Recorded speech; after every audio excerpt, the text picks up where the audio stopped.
to, sorry, Carrie, all of those criterion, right? So you see now, it isn't just noticing, it isn't just recognition, it is not sufficient then. Yes. Yeah, I have this image that really helps me with that, which is this image, we talked about it a long time ago, this image of the guard at the gate. And I use that. Yes. It's just this image of the gate and the guard. Yes. Kind of guarding that spot, because when the activity starts to come up, I can feel that and I can visualize the guard there. Yes. Oh, And know it's available. and know it's available. Because it is available in you. That would be another word for that would be wakefulness, wouldn't it? To actually be clear. But remember, just seeing what's here is not sufficient if we don't put it in these contexts, the context of ethics, the context of benefit to all beings, the context of one's own awareness of one's own habit mind, right? Compassion for us all in the struggle, for right, not knowing, not having clarity, and even in the moments we get lost, right? Because then we would all fall away from this path, wouldn't we? Because we are not going to be perfect. And in fact, we've been working a lot, I think, on let's fail well together. Like fail again. No problem. But what? With a mind that is sufficiently stable, one that is balanced, one that is has as its essence the benefit of all beings, right in that moment. Well, in our secular mindfulness, and you all know my history, we were training Navy SEALs. We were training them to be good snipers. This became a dilemma for us, which is, yes, sometimes, right? There are actions we must take mindfully that do include restraint. And that restraint may include stopping someone with force. And yet we struggled, all of us. And a couple of us decided it was not best to remain in that program because the way we saw it was being used. And the way we saw it was being used. And so I'll tell you something briefly about that. So we were in the training with this group. By the way, I loved all of these people. They were very committed, devoted, loyal individuals, maybe almost blind loyalty to a certain extent, which I think, again, mindfulness, ultimately writing that that was not available there. But I heard somebody joking in one of the breaks about an interaction he had with his partner. And the interaction was quite aggressive.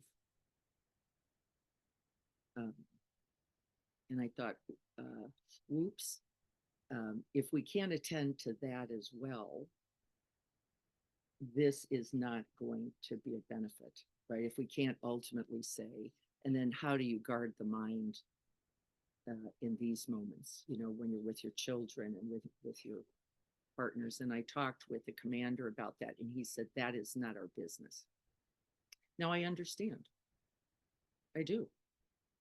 I understand that. And I thought, then I cannot participate in this, because ultimately we're taking one little string of something, right? And so our mindfulness doesn't, you all know this already because you're still sitting here, right? That's not our limit. Our limit is within an ethic, within the larger intention regarding not only oneself and one's mind, but all minds, and then all beings towards the greatest benefit. Big deal. It's a big piece of news. We're failing constantly because I got this part, but I didn't see this one. And that's no problem at all. Just so you know, we keep failing and then seeing it. And then with compassion, with regard, with recommitment, we begin again. And so I want you to know that when I said that, I got a little kickback on mindfulness is not enough. I did not mean that from the concept of sati, from this all-inclusive, multifunctional place, but from the place of attention alone that is not nurtured by goodwill, by the capacity for restraint, by the commitment to non-aggression, by the wish to refrain, means I'm not going to get this just the way I wanted it, and I am going to need to be able to tolerate those moments of distress, right? That would not be the kind of mindfulness that we're practicing, right? So just to clear that up, I got a couple people who watched the talk who we don't know very well. I love that. Who then said, well, but isn't this all about mindfulness? And the answer is yes and no. Yes, in its largest frame, yes. No, not just attention. It is not enough. The Buddha himself, by the way, did not say start with mindfulness on this path. Does anybody know what he did say to start with? It was not meditation. It was not mindfulness. Right view. Right view. And what was included in right view was the number one characteristic. Giving to others, giving, generosity or dana, was understood to be the very first practice in right view. Can anybody understand why? It straightens you right out, doesn't it? If I take a bite, I'll give you one. If I have a robe, I give you one. I don't need two. If I have a garden, I give the abundance of the garden not only to myself, but to others. This was the number one practice as it related, not meditation first, because we can see how easy it would be to cling into one's own mind. If you didn't have that right view, you're going to get lost in there, as we all can, can't we? Just going, me and my thoughts, me and my feelings, me and my sensations, me and my experience, can't you? And so this idea of generosity, which was the first act within right view, and also the first act of the ethic, right? You can see then how, as you move towards your meditation practice, already having cultivated that, how that would be different. You would then not see any thought. Come on up, come on. You would see no thought as your own, would you? Because you have already been in continuous exchange. You would see no sensation as just me and my itch. You would say, and this body that we all possess, and its qualities, and our reaction and response to it. And so I want you to know we're doing a really good job, aren't we? We don't just talk about present moment awareness. We talk about the context of our real lives and what's really happening and how we keep working towards that full, noble, eightfold path, right? So I thought we should have a little chat about that, because I did and I didn't mean it. I did and I didn't mean it. Is there anything anybody wants to say about this before we practice this? You think that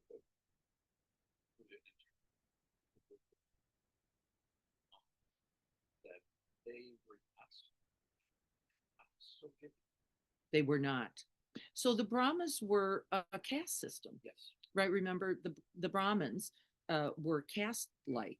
And so the Brahmins had the special ones, the ones who were gifted, the priests, right? Those higher levels. And we have, to some extent, maintained some of this, haven't we? A little scary to me. Scary, really. I shouldn't smile at that fear because it's real. So the Buddhist said this is an error.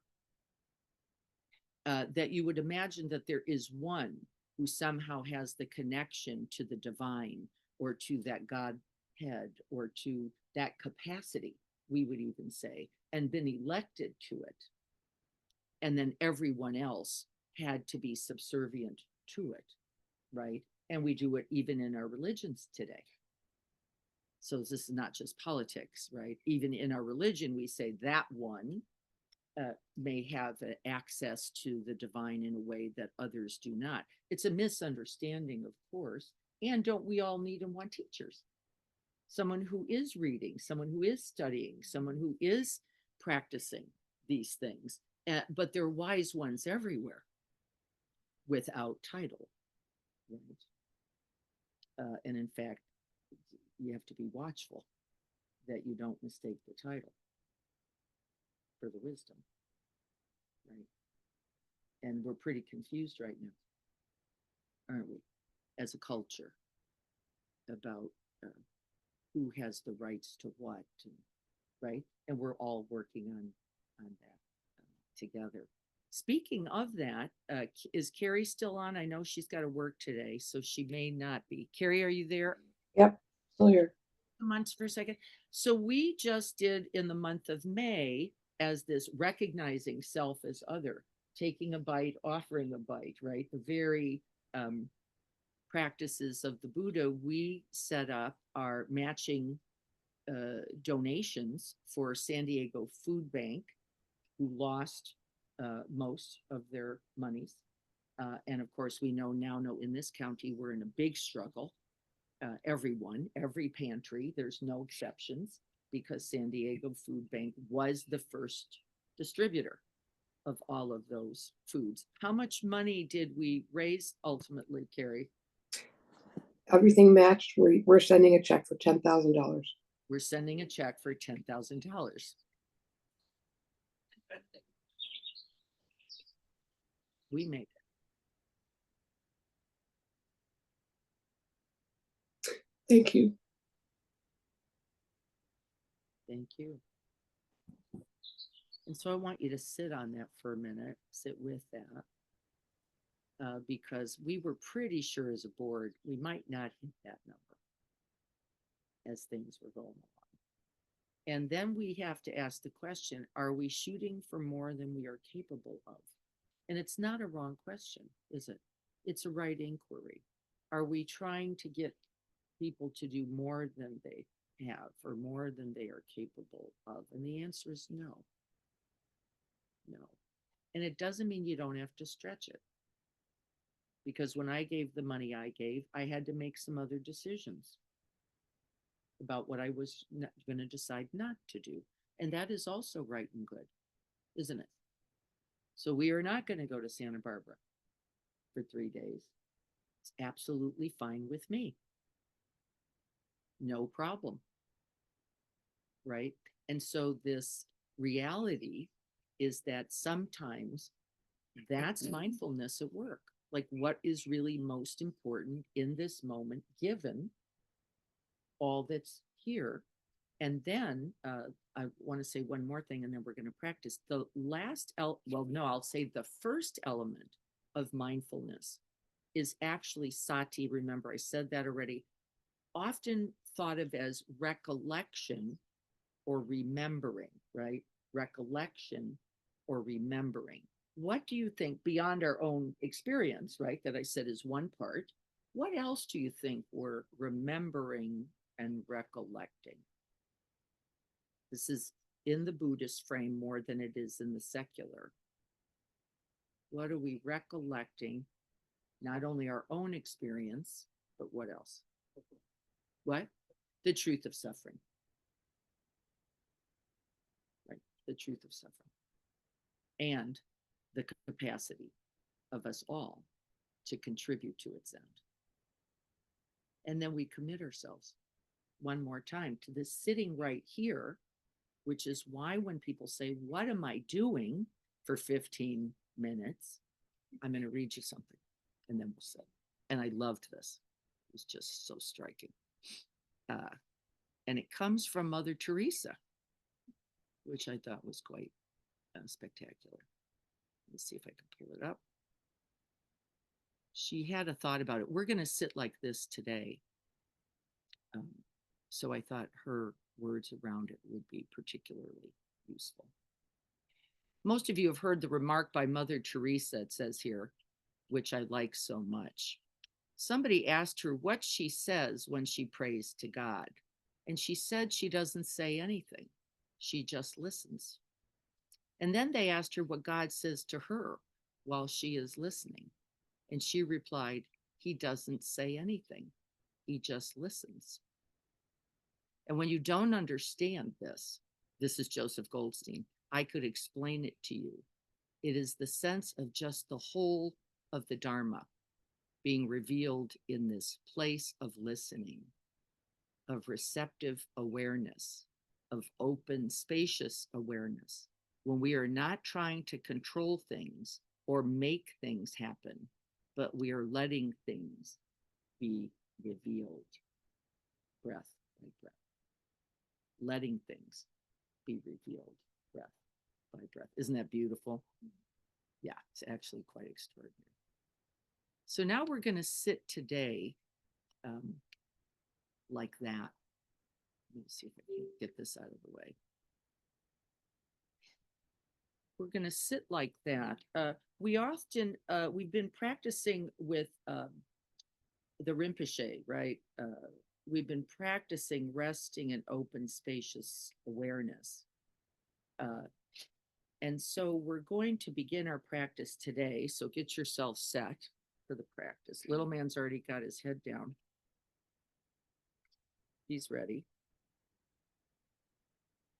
Finding that upright, dignified, easeful posture.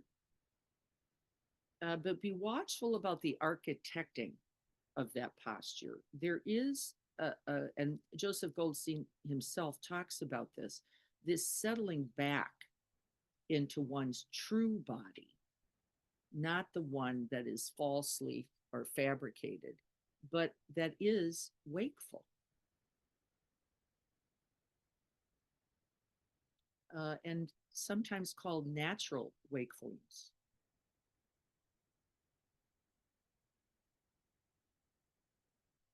And then the instruction is to find a place and still the body.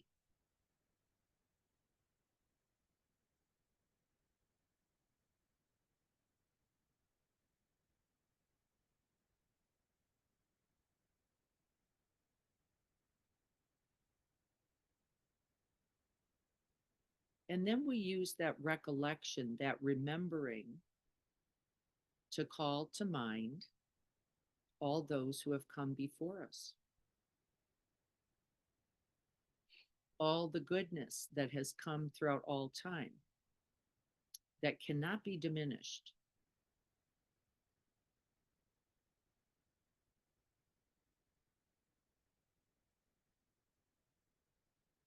You know those special ones in your own family. You know them by relationships of teachers and coaches and caring others.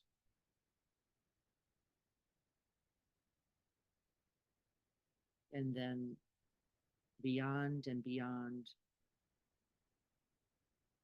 all that goodness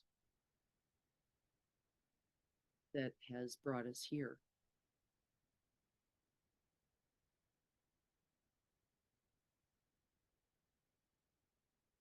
And we offer this practice to them all. All that has come before, all that is here now, and all that will come.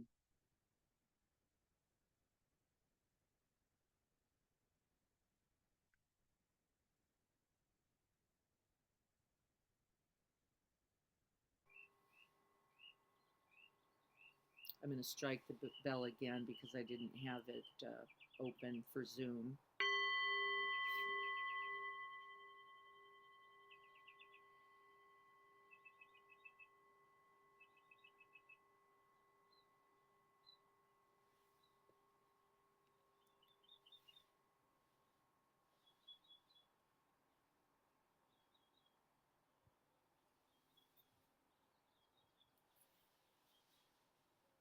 And so we set the body and then we set the heart mind.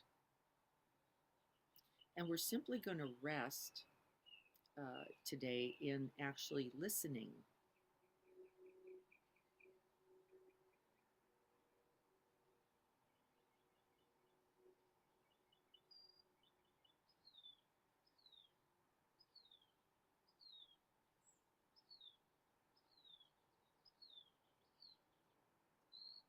So we open the ear door to hearing.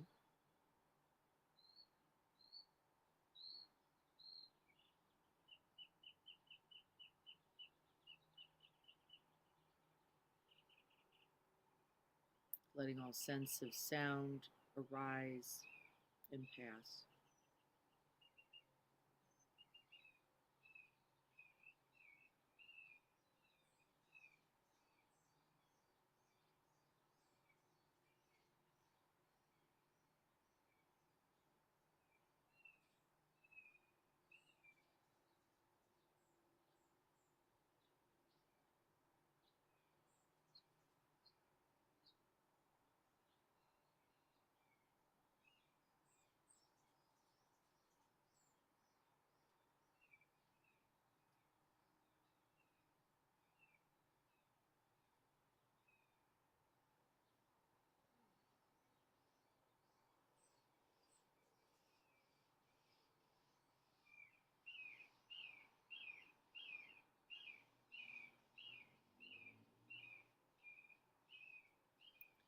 And you will begin to notice this necessity of the quality of mind that we talked about earlier as the guard, sometimes called renunciation, restraint, or refrain.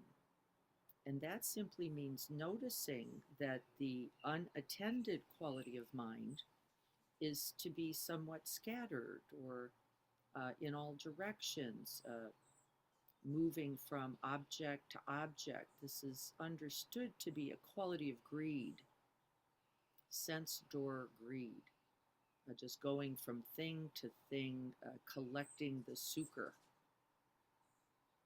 of it. And so we guard the mind by first inviting it just here.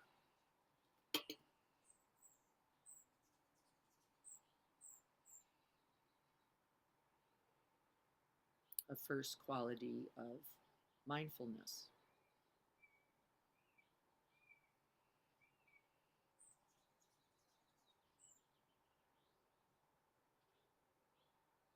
And since we have named the object hearing or sound, you can just come back to the ear door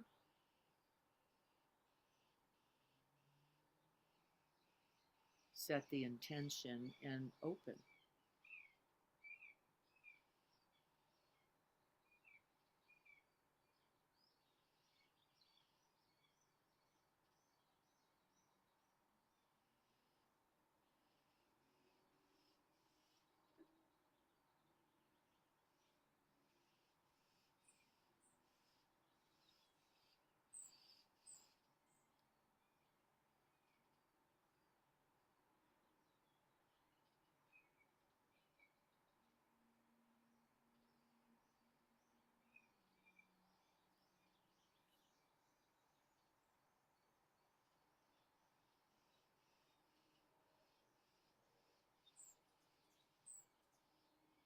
So we incline the mind to sound, and then we commit ourselves, breath by breath,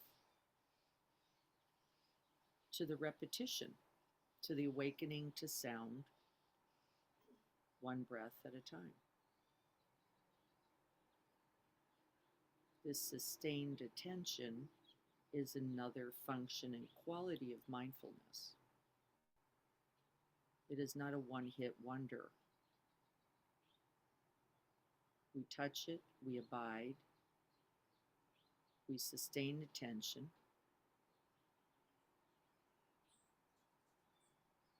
The object appears and disappears, and then we re-intention and do it again.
So, in addition to inclining the mind towards the object, sustaining attention on this object called sounds, we also cultivate an openness, a receptivity, sometimes called receptive awareness.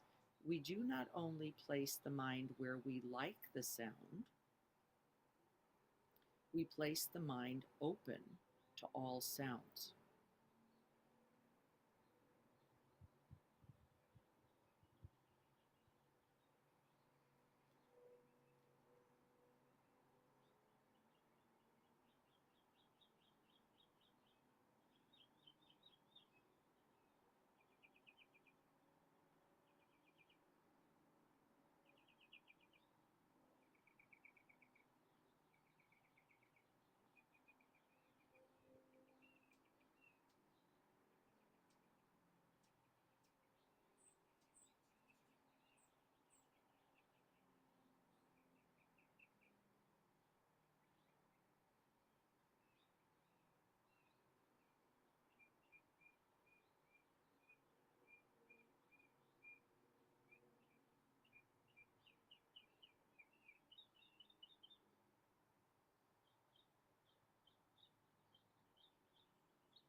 Receptive, non biased, non preferential, not just the sounds we like. We open to all sound.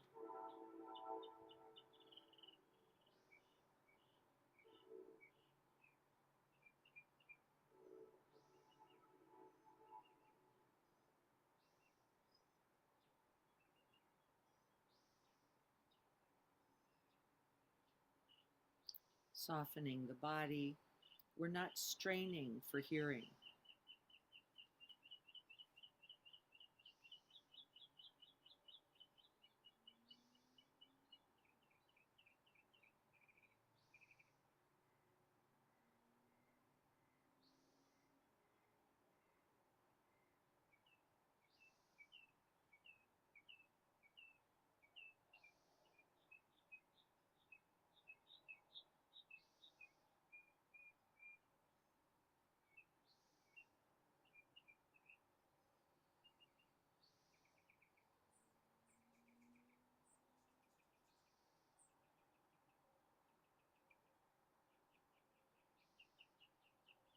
If you're sitting in a space that does not have much sound, as we have here in the garden, you may notice a sense of longing, desire, something called tanha, certain hunger or thirst to have sound. Well, there is also the sound of silence.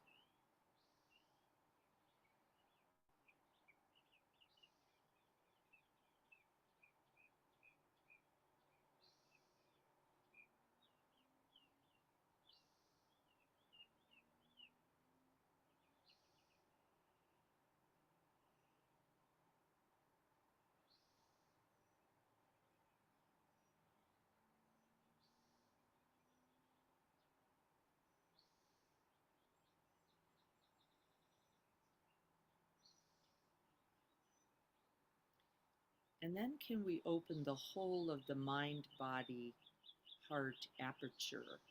Can we open it wide to the left, to the right, above and below, are some of the instructions. Abiding all sounds, not only through the ear door now, but through the whole aperture, the whole body vibrating from the sound wave. It's not just the ear.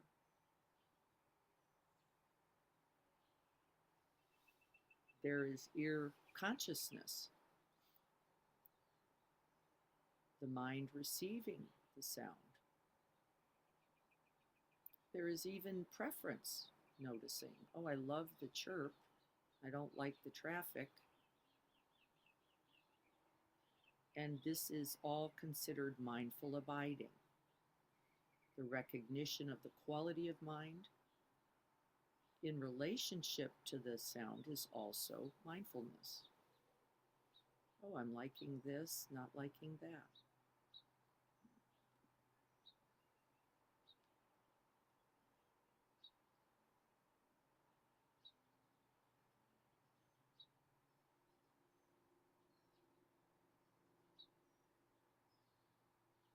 These momentary insights are already known, by the way. We do not need to state them.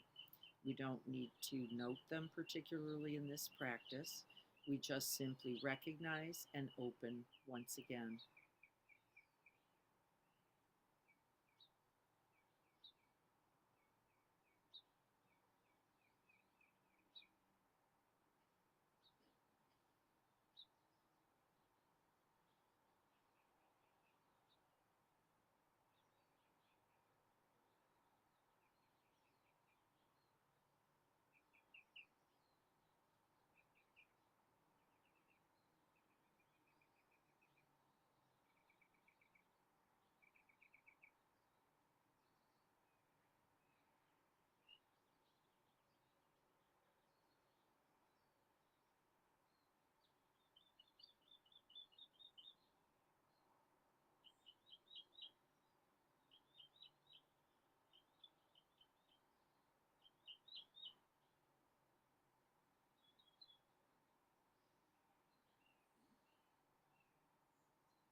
Noticing shifts in attention, noticing narratives about sound, about your practice, about yourself.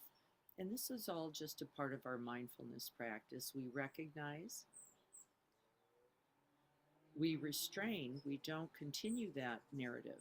We just see that the mind has wandered.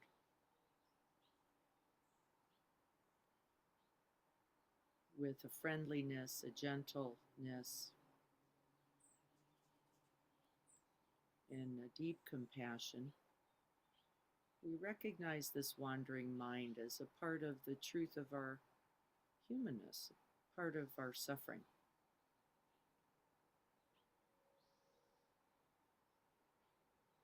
And we simply open once again, attending to sound.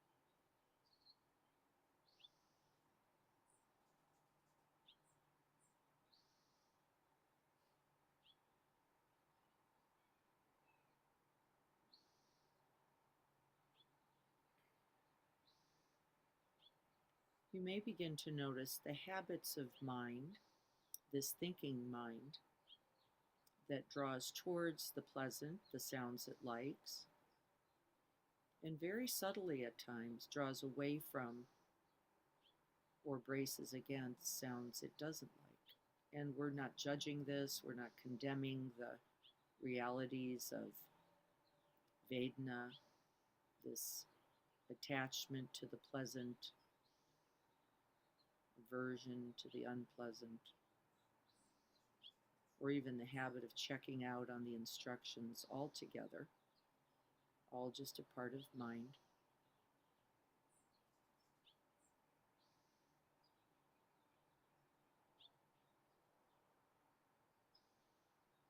And this is now not just attending to sound, but this quality of mind in relationship to sound, another function of our mindfulness. We see the characteristics of sound, its appearing and disappearing. And then we notice these same characteristics of mind. A mind that inclines towards the object, a mind that forgets, falls away, goes into storylines or narratives. No problem, no struggle. We just open then now to sound once again.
We're going to expand awareness then beyond the object of sound itself to the qualities of the body in relationship to sound. So we can just stay open to sound and then also abide awareness of body. Just seeing how you are as sounds appear and disappear.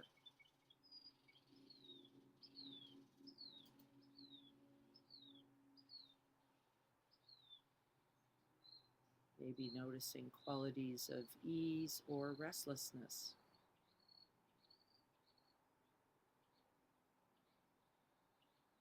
Tightness or looseness.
Seeing if you can notice that quality of mind that is not lost, either in the sounds or their preferences,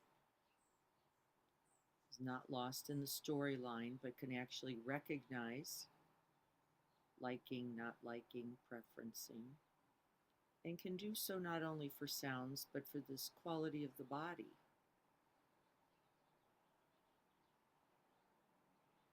That part of the mind called open awareness, presence, that can abide all experience without being lost in it. This is what I think Mother Teresa may have been talking about when she said God doesn't answer, he just listens. This knowing capacity, non-judgmental, it doesn't have an opinion.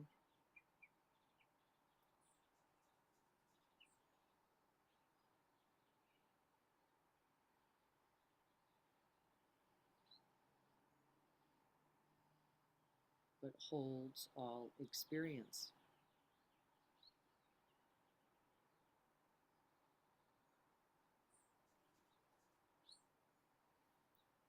Holds all sounds, holds all body sensations, and then we can turn to this quality of thinking mind, the one who has preference, opinion, a thinking mind, liking this, not liking that.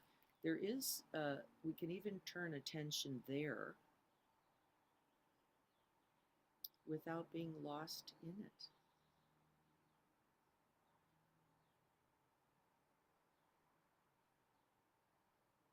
The very noticing of a thought as a thought is that open, spacious awareness.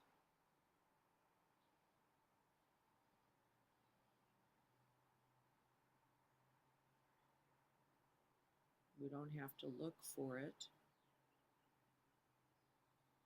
It is always already abiding.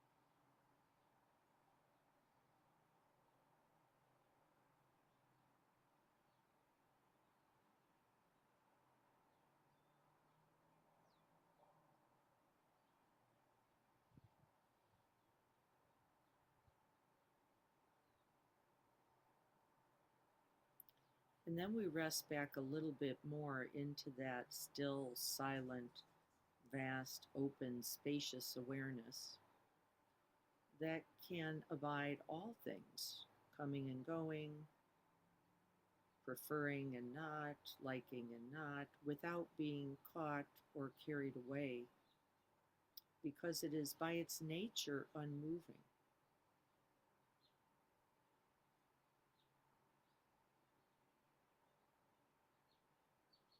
It is by its nature all inclusive. This is another function of mindfulness.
And from our mindfulness, we gain understanding,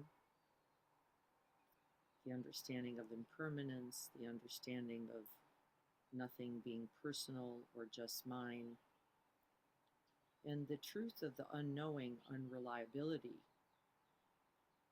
of all things.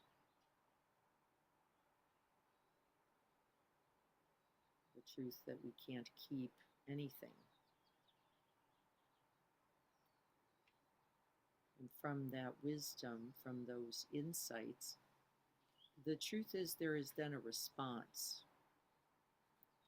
And it comes up naturally, that response from that wisdom, that mindfulness, that knowing is what?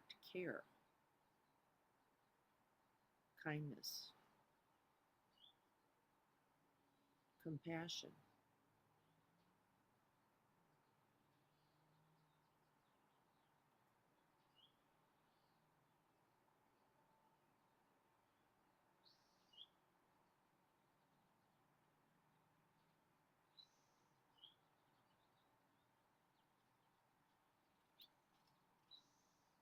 And then wisdom and compassion abiding each moment.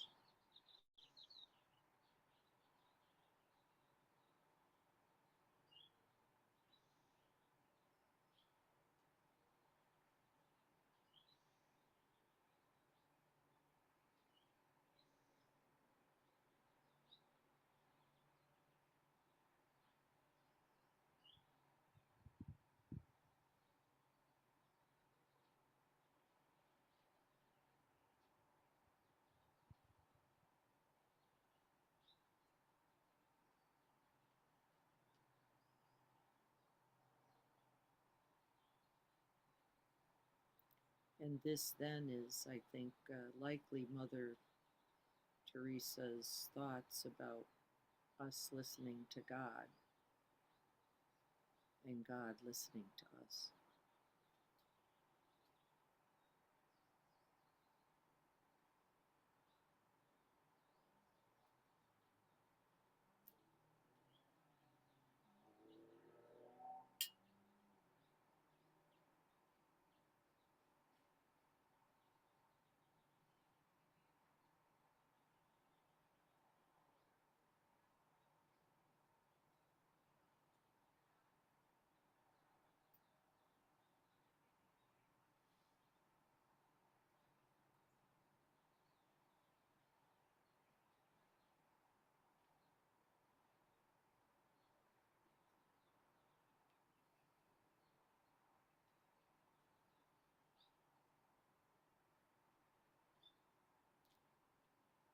Without any separation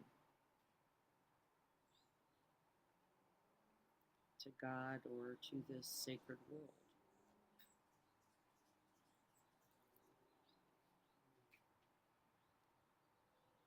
And then all those in it.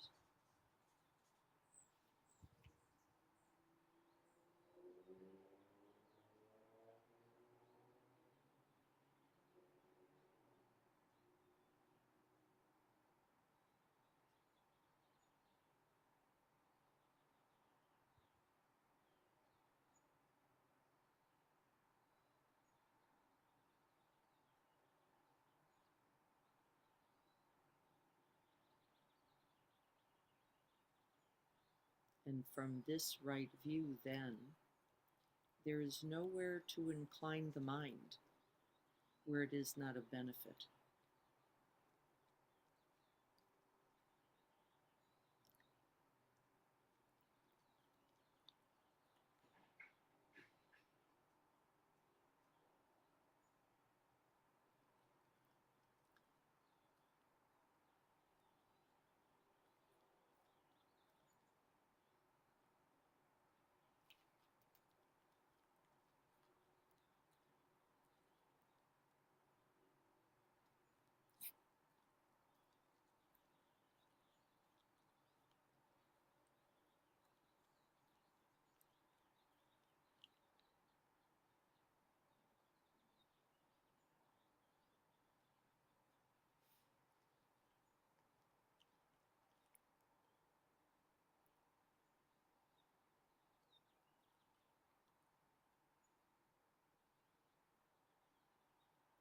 And then we remember and recollect our own true nature,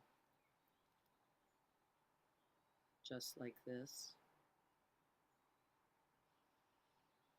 and the true nature of all beings.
So maybe then you could feel or know these different aspects of mindfulness. Right now. Oh, really? Okay. The mindfulness of objects as objects is good news. Not only the mindfulness of objects, but the mindfulness of the reality of all objects, those that appear to be out there, those that appear to be in here, those that appear to be everywhere, having exactly the same qualities and characteristics. Oh, exactly. Right? Coming and going, liking and not liking, here and there, right, but not substantial.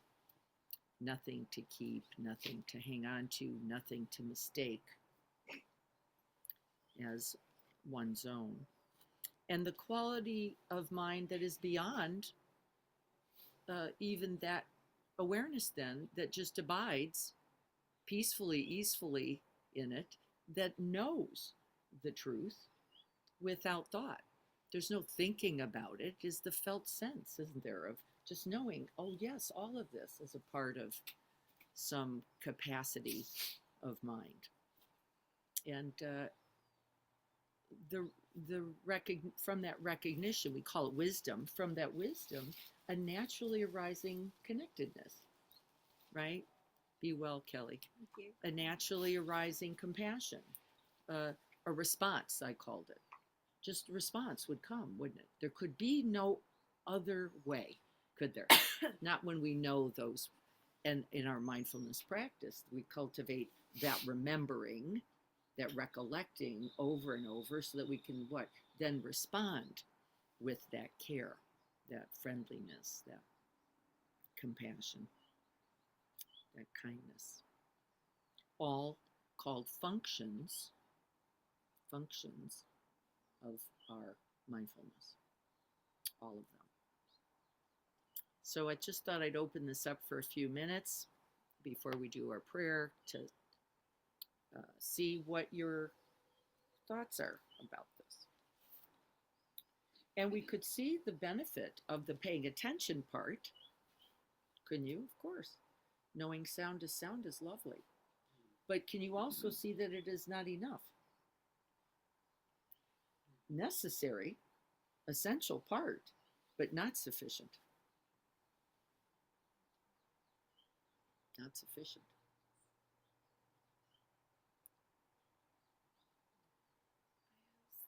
I was thinking about the image of the guard, trying to keep my thoughts behind the gate. Yes, But then it felt a little bit like trying to stuff them down. that's exactly right. That's exactly right. So the guard recognizes who's who, but there, by time you're making contact with it, it is already in, right? It's already here, and then we have to just recognize already thought arising. It's already here as a thought. We don't push it away. We can't, shove it somewhere. That's right. That would be called repression or suppression, right? And so we don't play games like that. We go, oh, thought about the bird, thought about the traffic, thought about that. And that's also mindfulness. So the guard doesn't keep things out. The guard is there to announce what's here, right? If we could think of it that way. And by that, its very nature of knowing and right naming, and we are already ahead. We're already somewhere to go, oh, thoughts like this. And then we can even go further. Angry thoughts like this, scared thoughts like this. We add qualities of mind now to that guard, but that guard is actually wisdom. So you don't get this idea of it being the Navy SEALs. Yeah, like the word guard maybe is. Yes, that's really what. Another word was sentinel. I was thinking sentinel. Sentinel is another word that we use. But the guarding of the mind means being watchful, knowing this mind, so that when it turns towards aggression, when it turns towards that felt sense of separation, when we feel that grip in the chest, we can say, oh, this deserving of attention. We don't push it away. It's the opposite. Oh, deserving of care and attention. And I'm going to give you that mantra right there. This too, deserving of care and attention. Whatever's coming, let it be. It's already here. And everything we do looks like a slap, isn't it? Everything else we do. Right? So that guard is not aggressive. Actually, in any way, it's quite, you would think of it as a lap for holding. So that we don't run off and get hit by a truck. Do you like the expression monkey mind? Monkey mind. It is not my favorite expression because, again, it tends to have a little quality of something deficient or which I don't like to do in these teachings. I really know better that we, though we understand the idea of monkey mind, Joseph Goldstein used to call it Labrador mind, right? He is this going for the ball in every moment and not really, and if a squirrel comes in, that's it. This poor dog is off. And But just about the analogy of training the monkey. yeah, I like the idea of abiding all qualities of mind. So what? So to know it. And in knowing it, seeing where its benefit is and where it's not, that's wisdom, not benefit. And then making, we could only make a choice then, right? So it is a training because we notice the quality of mind and then we open and include. Notice, open and include. In the Satipatthana, it was tough for people then because everybody got caught there in this idea that I have to get rid of that somehow. I have to have a different thought. I have to have a better thought. It really wasn't the practice. But because of the black and white nature of it, and the Buddha started there not by accident, he said, know a sound is a sound. Know a thought about the sound is a thought about the sound. Really to begin to distinguish aspects of the whole, right? different qualities, and then know your mind versus the object itself. Instead of going raisins are horrible, I could say raisin is a raisin, raisin is a fruit, raisin looks like this, raisin, and I have an experience of raisin that now leads to unpleasant experience, just right, but doesn't mean that's true of the raisin. Just like someone else's politic, I'll use that, doesn't mean the person is inherently bad, even though it's different, it's scary, this happens, we're all going to hell. But how not to generalize, right, these objects as inherently good, bad, as inherently right, wrong, that we have to recognize that quality as our own preference, often our own fear, judgment, and that we will not be able to correct whatever the struggle, the conflict, or the aggression with any amount of separating, any amount of hatred. We already know this. It's been throughout time, hasn't it? We're very clear. There is no path there. Though, boy, it's tempting. Isn't it so tempting? And yet, there's clear evidence. The wisdom factor says there's no way through there. There's no way. I guess I think about, I guess the training gets me a little bit, like I just always, it's just a stream, right? And if you can just kind of walk on the bank Yep, a bit, Yep. the stream's going to be there. that's right. And I think that's, so I mean, to train it or to harness it or to do something about it seems futile, I suppose. So, Futile as long as you're at the bank. Yeah, as long as I'm just, and obviously you slip it and you get carried away. That's right. Just kind of pop back up on the bank because the stream will never stop. Stability of mind is what's understood as this bank of the river.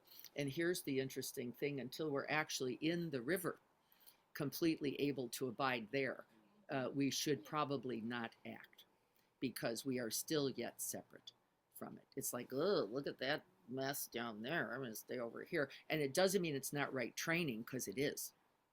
It is right training to go, let me just stabilize here in the way I can. That's right. That's right. And abiding in stillness for some amount of time every day. It doesn't mean the mind is quiet. That's not what it means.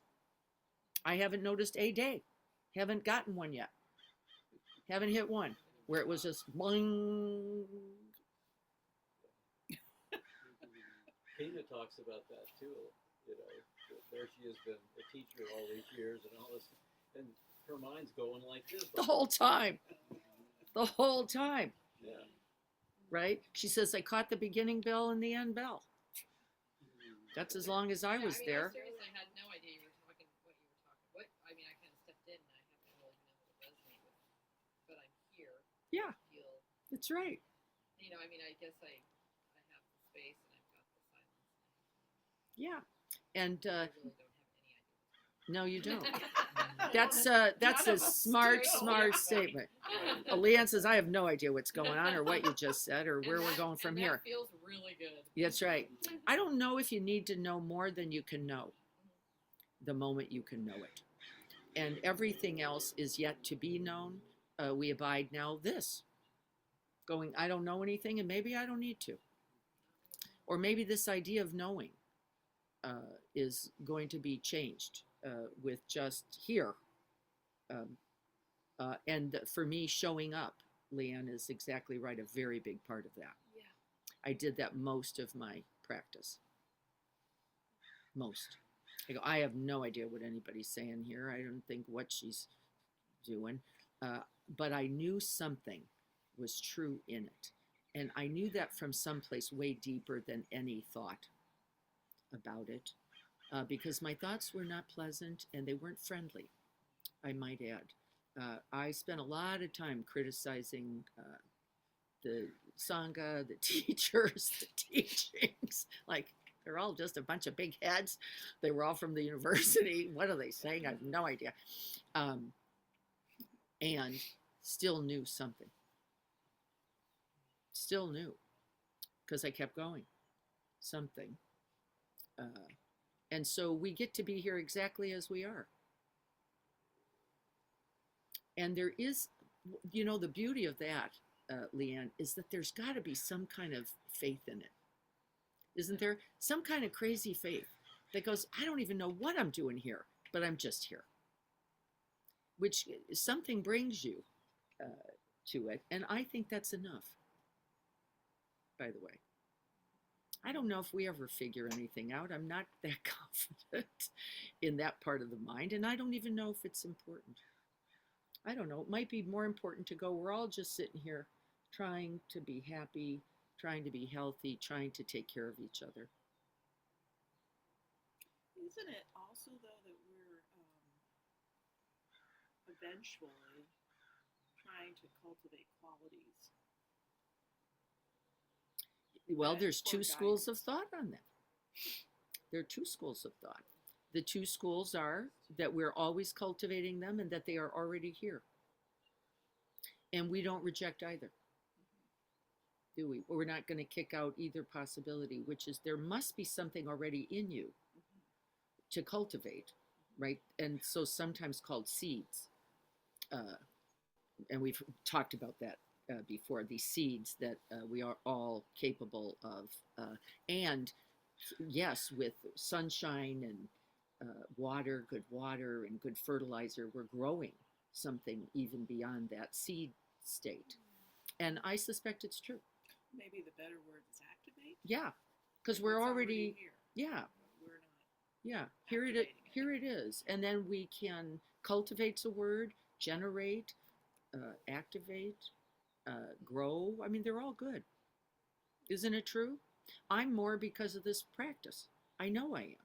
I have confidence and a deep faith in the truth of that. I will probably forget before I get to the stairs. And I understand that is a part of our humanness as well, and can be mindful then too of what? Forgetting. I think though that there's a part of us that that remembers every single practice, right? It's like I too will probably forget, with all due respect, 99% of what you said today. That's right. But there's a part of me that's going to remember the Yes. energetic resonance. There's a resonance in it. Yeah. Isn't there? Mm-hmm. There is. And it Because does science matter. shows that. It does. Yeah. Yeah. And we're calling that morphic resonance, right? But it's other kinds of knowing, wisdom, goodness. We make contact with it. Maybe it's a second. Just the reminder that it's there is good. Yeah. Our own connectedness to things, our own felt sense of the goodness or the joy or the ease or the peacefulness of it matters. And that's in there now and can't be not in there, which is what we said at the beginning, that every moment of that can only grow other moments of that. You are right, can never really be diminished. And I have to remind myself of that every day, both in me and in others. I do. And then it gets a little easier and I feel a little more energy for propagating that goodness is right. Yeah, you can't forget what is. And you guys know this by remembering that person that day a billion years ago in that one moment of kindness, right? And it was a fleeting moment. It was a nothing. The person just picked up pens for me in the bank, and I remember them still, right? Because we are all drawn to the truth of that in ourselves and in others. And we all need the reminders because the thinking mind can get caught up in something else. So there's no need to understand anything. Be watchful. I think if you're using that part of the mind, it will not serve you so well. I do have people who go, can you rattle off again the 5 functions of mindfulness? And the answer mostly is no. Right? You'll get exactly the right thing you can get from it. And then we keep talking about it anyway. We're never talking about anything different, really, are we? So anything out there before we One more comment. do our closing? Jim's, speak up, Right, Jim. Guard, it brings it back to ancient Britain, especially in Edinburgh at the time prior to plumbing. And so people lived on a hillside, and between the buildings was this trough. Yes. And so occasionally a chamber pot had to be emptied. So they would yell, "Guard the loot!" Look out for the shit. It's worthy. It's worthy. Worthy practice. That was good. That was good, Jim. Guard the loo. I won't retell the story except to say guard the loo is a very good practice. Google it. It is exactly right. And that is what the guard is doing, is preventing the analogy, by the way, one of the stories in the sutta was guarding the cows from the crop. And it said during a growing season, you would actively be more active in keeping the cows out of the crop because they would go in to eat it, and then there would not be sufficient supply for the villagers, right? And so the cow herder would tap his stick much more actively, keeping the cows away from, right, destruction away. And then the second story is of the cows in and the herder in the winter, and the herder is abiding, sitting back, resting up on a hill. Because there is no crop to protect, there is nothing to do, and so he lets the herd go where the herd goes. It's just all workable. And in fact, we know now in eco-sustainable farming, what we know, that the herd is very important in the crop at certain time, that it should not always be kept out, that there's right things happening with the hoofs pounding the seed and even the manure and the right, all this good stuff that happens, that we let these things interact, interbe, and intermingle, right? That it's also right. And so the guard doesn't mean rigid, fixed, always separate, always away. It's not true. And always mindful. What would be of greatest benefit now? Well, not letting the cows into the crop and being gentle about it. They weren't beating the cows. The herder was tapping sticks, right? Just to say, not here, not now, not yet, right? And it's a good reminder, isn't it? That little analogy also, in addition to Jim's guard the loo. Did you talk about Philadelphia? I did not talk about Philabelli, but we absolutely must. Lynn, do you want to talk about it, or can you come on? You're trying. Okay, there we Yeah. go. Thank you. I have lots of noise here to listen to this morning Good. over camping. So we still need pretty much one of everything: a main course, a side dish, and a dessert. A main We're course, probably- side dish, and a dessert. Yeah. One Yeah. one more Okay. of everything. Yeah. Okay. And could you put your phone number again Sure. into that, and I will, anybody else? And Lynn, does that include me or not include me? Because I was a standby. That does not include you, Does not yet include me. or it does not include you or Libby. Me or Libby. Yeah. And Does it include Lisa?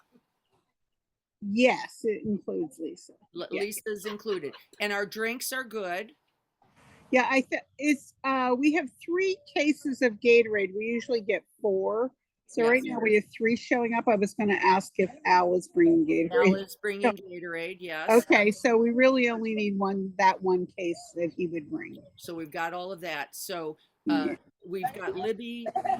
If we don't get any more, when is it? It is Thursday the 12th coming up from 6 to 7:30, Robin.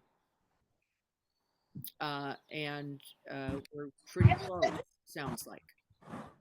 Yeah, we're doing pretty good. We have some extra hands coming. We have extra hands, Good. also lovely. And Terrific. I just put my phone number in the chat. Thank you. Okay.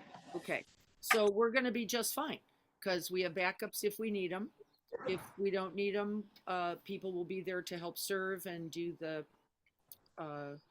connecting, fellowship, socializing, being friendly, that we all need, as important as the food, truthfully. So thank you all. We're going to get close. This June 12th was a little close for us, because we had just done something later in the month in May. So this, I do know it feels a little like, wow, here we are again. But I think from here, we got a little spacing, that I think will make it a little bit easier for us. I know we're capable of this. I'm not worried. We're going to. I think it's at least a full 5 weeks, 5.5 weeks from today. From now till the next one. Until our next one, yes. Yeah, that'll make it a little bit easier for us. Yeah. Also, we have people traveling. Here's Lynn camping. We've got people away. We've got families going on trips and people coming in. So we do understand that it is sometimes challenging, and we're all going to contribute in the way we can. And I trust that. So we're gonna be good. All right. Also, we might mention. We might want to mention that the lead at Philabelli has told us that they could really use backpacks first. Oh, the backpacks. And then sleeping bags and tents. Backpacks. So I was going to head over to the thrift store today. Yeah, gently used ones would be gently used backpacks. So what's happening, and sleeping bags. So what's happening now when people are getting picked up, they take all of the stuff, it goes right in the truck. So nobody's getting to keep it. So we'll do what we can. We have extra, you have extra, and we can all go get some extra. So if that's possible, know that people are looking for that and needing that.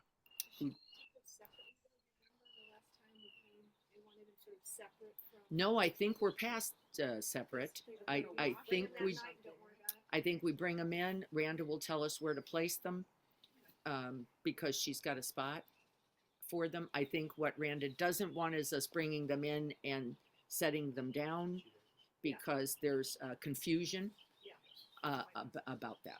So I think that's the dynamic. So if anybody's bringing anything extra, bring it to one of us or to Randa if you don't know her. Lynn, will you be there this Thursday? Yes, I will. You will be. So you know. And I'll be there early. Okay. And, Randa does like to receive those items a little bit earlier than the food. So if you are bringing something by, maybe bring it more closer to 5:45 until 6 o'clock. Yeah. That just gives her time to get ready. And if you can't, we're going to take them still and find a way to get them in the back room. I know where they go. Yes. And so does Lynn. So we're going to be okay with it. All right, here we go. And so why do we say this thing every single week, every single practice? Because repetition leads to remembering, and remembering leads to being. And being leads to freedom for us all.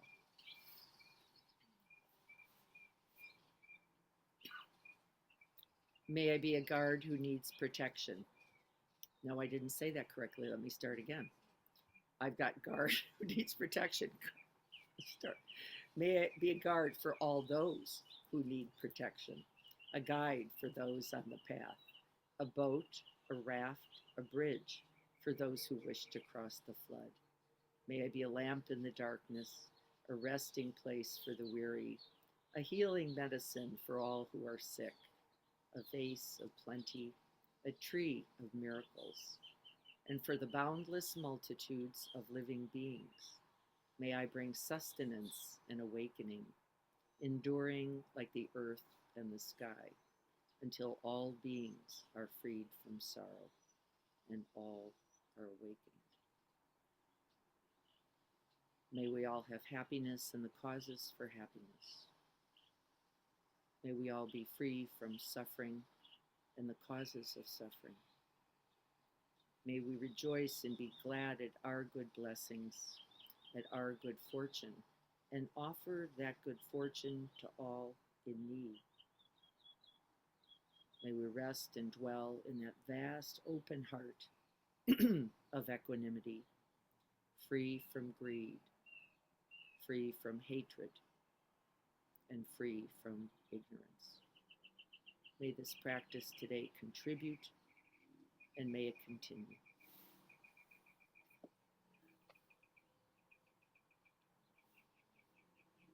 So be it.